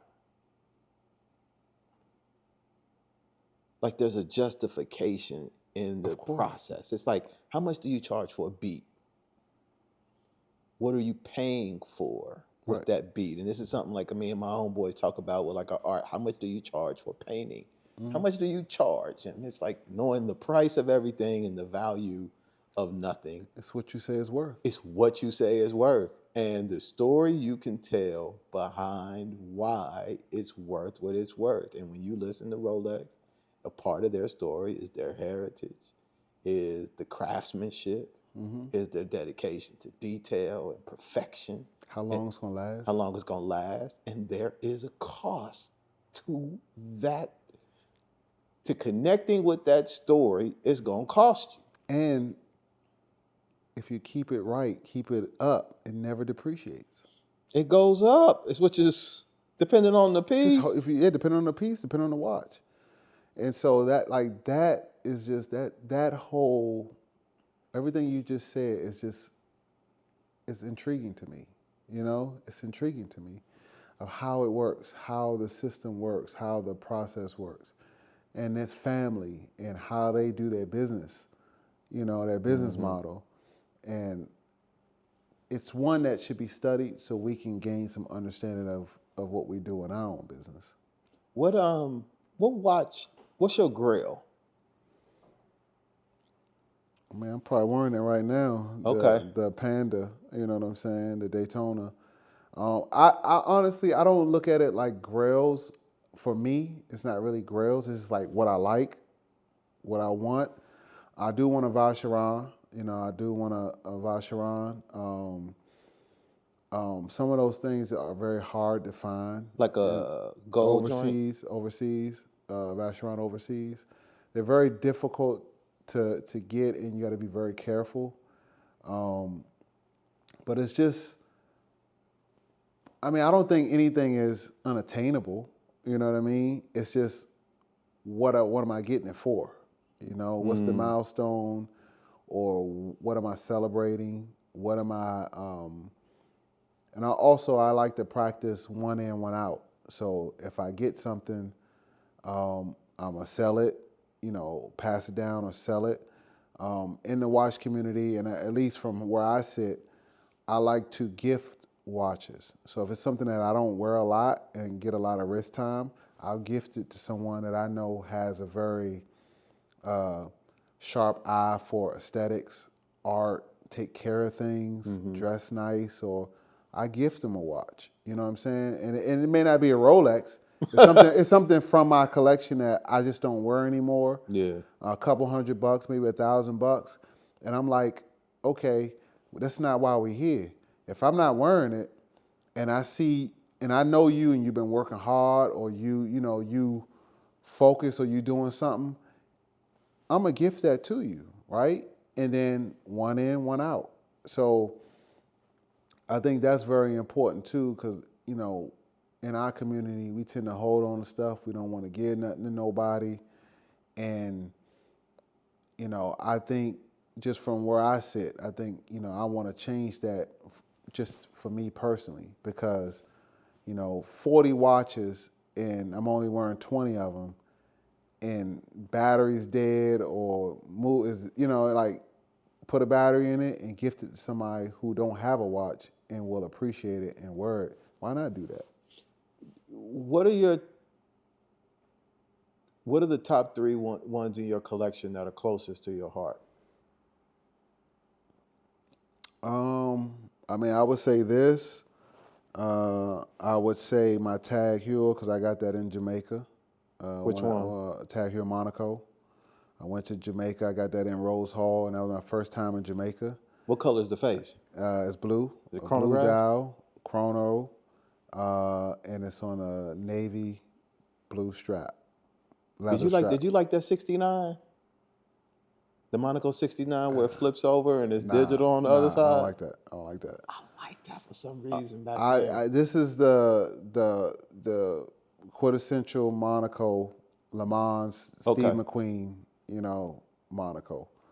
Do you remember the ones where I think it was just Heuer and not... those are the older ones. The older ones, yeah. Ones. It didn't have tag on it. It was just Heuer. Yeah, I know what you're talking about. And it's probably... There's a story about a watch that I like to tell, and it's a George Gray 6900. George Gray? George Gray 6900. It's a micro brand, and this watch brand was licensed or serviced to do watches for President Obama's Secret Service. And so they did a run of these watches, and I saw it, and it was sold out. Right? And so I was on Craigslist one day, and and I saw one on Craigslist. So I reached out to the guy. We had some conversation, and he was very, he was very rude to me, very disrespectful in our conversations, and I didn't know why. I don't know, maybe my tone of email, but it's email, so I don't know how he's receiving it. But clearly, he had an issue with something, right? And so, but I really wanted this watch. And once again, they go back to the mindset: who gonna stop me from getting this watch, right? Not even him. Not even him. So I created a new email, and I emailed him about this watch, and he met me at Starbucks and sold me the watch. And then once he sold me the watch, I said, yeah, I was the guy that you was talking wild to in the joint, in the first email. And he just got flustered and didn't know what to say. But I said, there's no harm done. We did business. You got your money. I got my watch. We good. But you shouldn't talk to people like that, because you never know how they going to finesse the situation, and you're going to see them face to face. Right. But this watch is special because it's commemorating President Obama's Secret Service and his presidency, and the story behind getting the watch. And I wear it a lot. You know what I mean? It's a beautiful watch. But how big is it? About probably 40 millimeters, maybe 41 millimeter. A chronograph. Is that the largest you like to go? Yeah, I don't go. I'm not off the 42, 44, 45. I'm trying to stay away from that. Because I have a skinny wrist, but I have a big hand. So proportionately, I just wanted to be proportioned. So 39 to 40 is right for me. But yeah, that's probably one of the story behind that. Then also too, I think one of my most cherished pieces is my date just. It's my 78, my birth year. So it's a 1603 two-tone Rolex date just. 1603, and it was manufactured 77, 78, around that time frame, and that's my birth year, 78. And so I got it from California, and I found it in California. I was so scared that I flew to California, got it, picked it up myself, Mm-hmm. And but that's probably one of my most prized possessions, because that's my birth year. And I did it for a few different reasons. My kid being born, right? And then also That was when your first one was born? my firstborn, and then my father passed away. 8 years. This was 8 years ago? No, my father passed away in 2016. Okay. So I didn't buy that. That was my first watch I bought. So it took me some time to find that watch. But I wanted something to commemorate that, and then also the life that my father gave me, my birth year, and because my father wasn't a watch guy. He wasn't a watch guy. And I just wanted something. And it's also weird too. It's not weird, but my father wasn't alive to see my kid. You get what I'm saying? And so I just wanted something to celebrate my life, my birth year. It's going to get passed down. You know what I'm saying? It's a beautiful watch. And, it has a few different meanings for me, that birth year Rolex. How often you wear it? I wear it for special occasions. I don't wear it a lot, you know what I mean? Because it's a vintage, and, it's not the metal and the quality of the pieces from back then. Something that's made in the 2000s is completely different. Yeah. So I wear it every now and then. Okay. Mm-hmm. So the George Gray, the Date Just, the and Date then Just, the Daytona. the Daytona, Because I always wanted the and Daytona. the tag. So you got. I got 4 that I really love. I wear the most. Have some meaning, or have something tied to it. A trip tied to it, and that's when I get them for milestones. A certain. When I turn 50, I'm trying to think, what am I get when I turn 50? You know what I mean? What I know, has something been circling around your? I don't know, man. Like I your don't know. attention? I don't just Vacheron, really. That's just the one that keeps That's it. popping? I got everything else that I want or I like. What was the joint again? What's that? The Overseas, Vacheron Overseas. I don't know much about them. I hear, Mm-hmm. folks. I feel like folks who get who move in that direction are like just tired.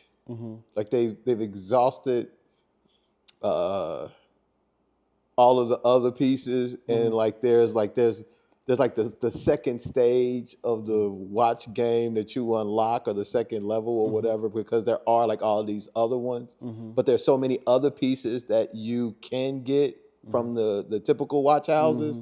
And then like when you get to the Vacheron piece, it's like, okay, There's nowhere else to go. Where else you want to go? now I got these But other that's why joints. like the micro brand world is so awesome, because there are a lot of quality pieces, a lot of awesome micro brands that you can get that have good quality, that look beautiful, that are just as worthy and quality as a Rolex or a Vacheron. And so like it's a feel. It's not trying to chase what's hot or what's next. It's just about what I like and the quality. The quality, and sometimes the rarity of it too, but also just the quality and how it looks, how it's gonna look on my wrist, how it's gonna look, and every time I look at it, am I gonna be excited when I look to read the time? You know what I mean? Yeah. And for me, time is so important, and this is, I like to draw, kind of show the parallel between production, because owning a studio, it's all about time. How much time are you renting in your studio? How much time do we have to do this project? How much time do I spend making this production for you? It's time. Time is fleeting. You know what I'm saying? And so it's all about just time is so very important, man. It's so very important. And so when we go back to and circle back about success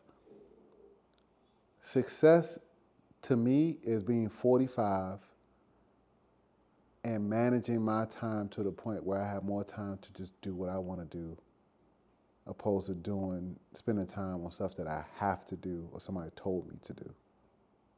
You get what I'm saying? 100%. And so that's what success is, and for me. So if I want to get up and make beats, I get up and make beats. If I want to do a week of sessions, I'm gonna do a week of sessions. If I want to work on this project with this artist, if I don't, I gotta make that decision, and I have the ability to do that. How much time is it gonna take? Is the person, committed to doing it? Or are they going to do a couple sessions and then stop? I can't do that. So it's time. And that's how watches plays a role into the time thing too. And that statement, bro, is why I invited you on. Remember when I said I don't know why or what we're going to talk about? Why? That was it right there.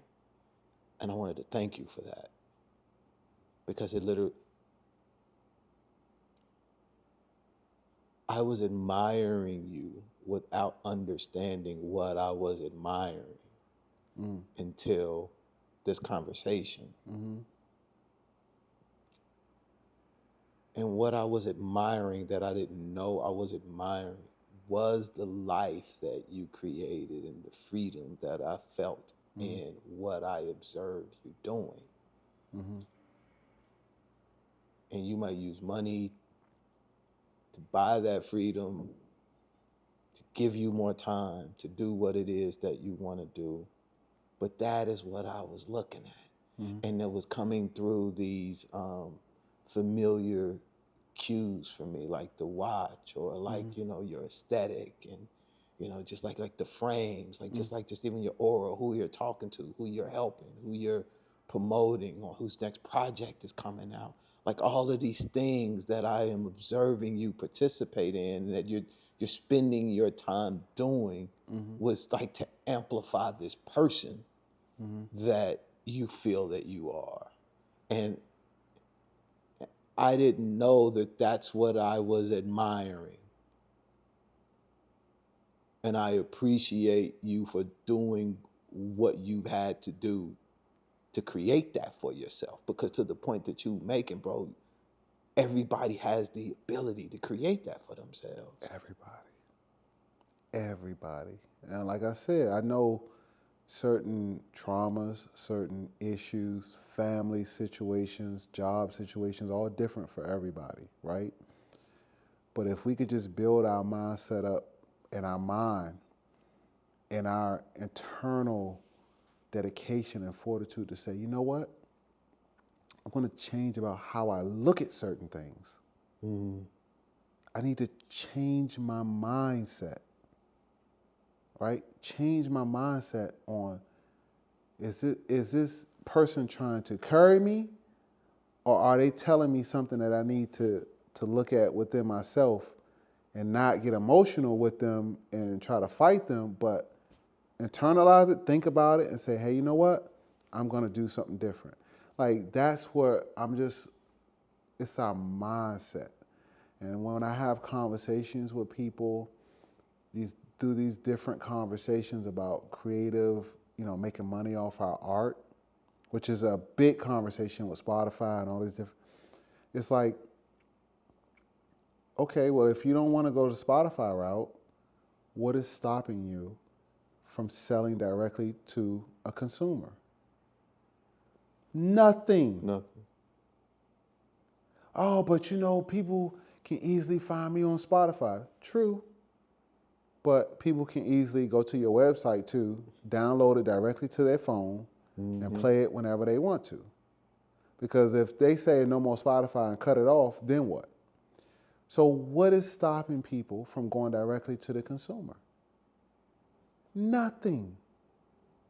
I can go to Squarespace, set up a website, create a download, sell page on my Squarespace. Nobody is policing or saying I can't do that.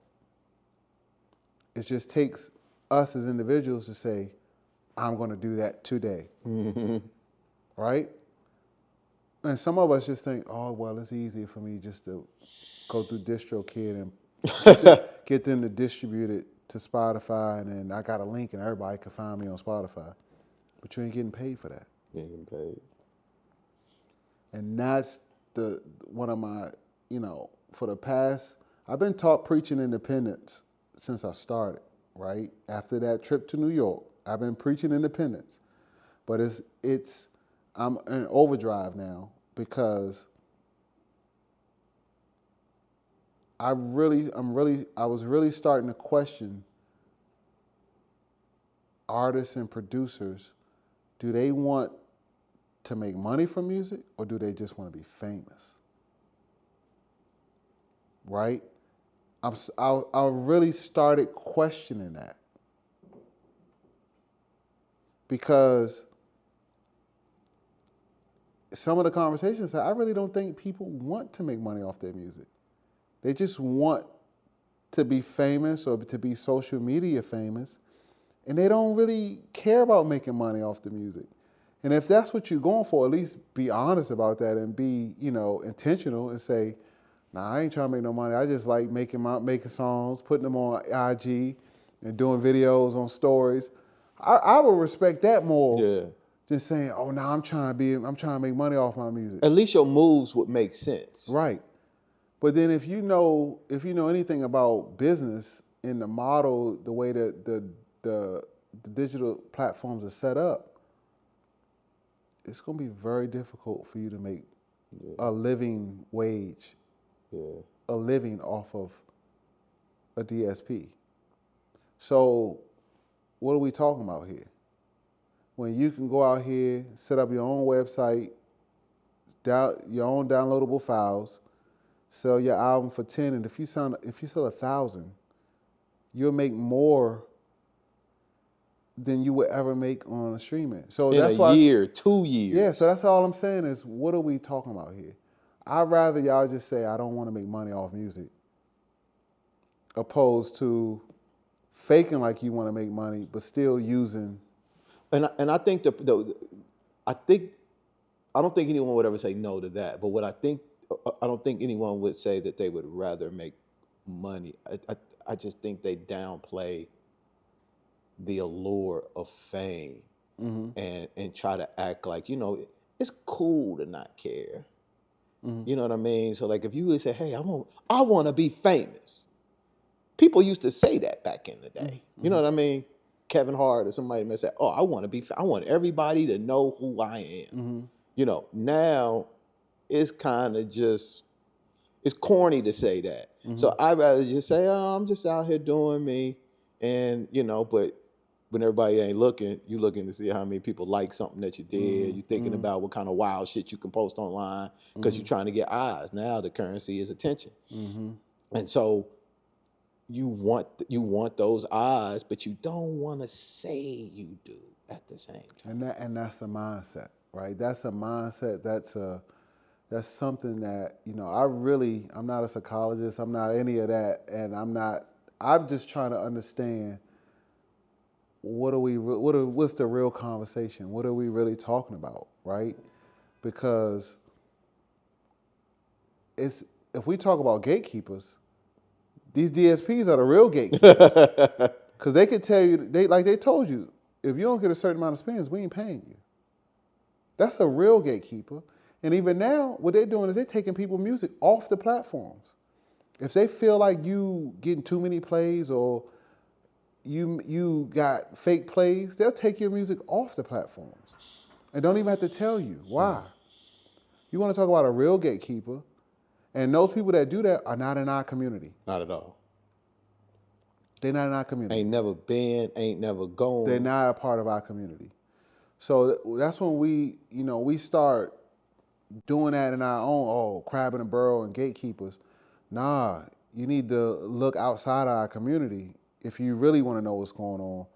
We don't have gatekeepers and crabs in a barrel because nobody's stopping you in your community from doing what you're doing. Unless if they coming in and stealing your stuff every day, that's a problem, right? But bro, you can get out here and do anything you want, buy anything you want if you have the money, put out any kind of creative content you want whenever you want. Nobody's stopping you from doing it. And Tune the Fork, bro, quite honestly, is a testament to that. You not, what are you doing it for? I had to ask myself that question. That's a legit. I told my godson when he started making music, know your why early. Be clear on what that is, and then allow your subsequent decision making to reflect that, and the money will come. The minute you adjust that for money is the minute you lose. I don't give a fuck if it's 5 minutes after you figure out your why. I don't care how much money they pay you for. If you gotta adjust that why to conform to get some money, it's the minute you lose. And so what are you doing? What are you making the music for?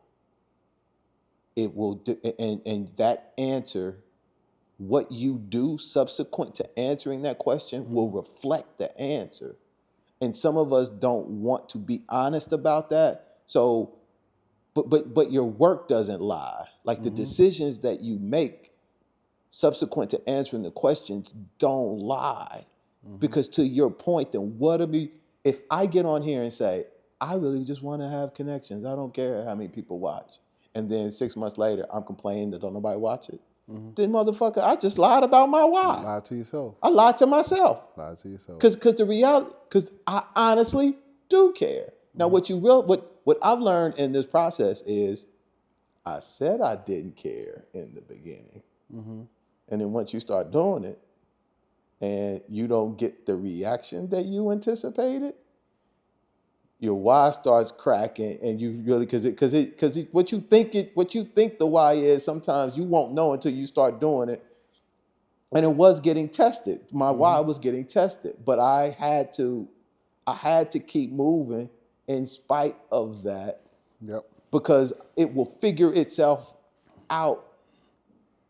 And I thought about doing a little slight shit. Like, give me an example. My why for this would be like, oh, well, what if I start talking about current affairs? Because nobody's watching. So now I'm thinking about how I can adjust to get more people to watch. When in my mind, I'm like, I'm jeopardizing the integrity of my why by even having this fucking conversation. Yep. Just keep doing what you're doing, James. Yep. However slow it may appear, it is moving you in the direction. It is moving you towards what it is that you say you want. And as long as you're consistent with that, Yeah. and you have to be happy with yourself with the decision you made, you got to stay the course, right? And that was this decision about that meeting in New York when I came back and said, I'm not doing this anymore. That point where I said, I'm not coming up here to New York for no more meetings. I'm not meeting with no A&Rs anymore. I'm not trying to get on nobody's album. That moment, that decision, I became instantly wealthier. Instantly. And you want to know why? Because I had changed my mindset to, instead of looking for an opportunity, I was creating the opportunities. And when you create opportunities, from my experience, when you create opportunities, money is going to find you. When you create opportunities for yourself and for others, money has a pretty easy way of finding you, even when you're not looking for it. And sometimes there's so much money that you don't even know what to do with it. And so when I did that and said, you know what, I'm gonna cultivate my own kind of scene, my own thing, creating opportunities for artists and for myself, like things just. And then also, I wasn't spending the time going up to New York 2 or 3 times a week. I wasn't paying for no rental car. I was sleeping more. I was making music and making beats for what I wanted to, opposed to what I thought could get me on an album. You know what I'm saying? I instantly became wealthier as far as health, my mental state, my mindset, and money started just finding me, finding me. And I'm just like, this is all you get that moment like, this is all I had to do? But, and then, it fear part? Was there any fear? Was fear driving any of that decision to seek validation or to go that label route? Was fear there? I don't think it's fear. It's just what you know. It's what you think you know. It's like, because what people told you need to do, this is the route. It's what you think you know to try to get on an album. But then when you first start out, back in that time, you didn't realize that there were independent artists that were making just as good as much music as the people that were signed. And so let me put this into perspective, and hopefully people can understand this. I looked at it like this: why am I chasing an artist that has a label deal or is on a label to get on their album? And let's just say there's at Def Jam. Let's just say use Def Jam. They got 10 rap acts over there, right? And they all have budgets. And I'm trying to fight with A&Rs, publishing people, managers to get on those. But there's a whole community of independent artists over here that may not have the budget that they have, but they have a very decent sized budget. And if I can get on 20 of those projects, I'm going to be more well off than if I was on this project. So what we started seeing, and what I started seeing when I talked to my friends who were more industry producers and industry focused producers, is they were getting the upfront money for production, but they wasn't getting no royalties on the back end because the albums wasn't selling. Okay. You see what I'm saying? So they were getting their hit for the fee. They were getting their producer fee. They were getting their producer fee, but they wasn't getting no royalties on the back end. But what I was doing on the independent side was I was charging more on the independent side. And sometimes I'd be like, no, you keep the back end. Just give me my publishing, you keep the back end. And I was seeing more money from doing that because the independent is not going to sell 100,000 records in most cases. You know what I'm saying? And so I worked it out and said, hey, just give me more of my producer fee, my publishing, you keep the royalty, or after a certain amount of sales, then my royalties will kick in. You negotiate those things. You figure that out, right? It's a risk. It's business. But then I'm starting to see that, yeah, you got your producer fee, but you ain't seeing no money on the back end, right? And yeah, you got a plaque, but you ain't got no money. Yeah. But I'd rather worse. have money coming in, or knowing that, you know, I'm working on these independent projects and they're going out here and selling very moderately or humbly having sales. And there's so many independent artists out here that are millionaires and you haven't heard one record on the radio. You only probably don't even know their name.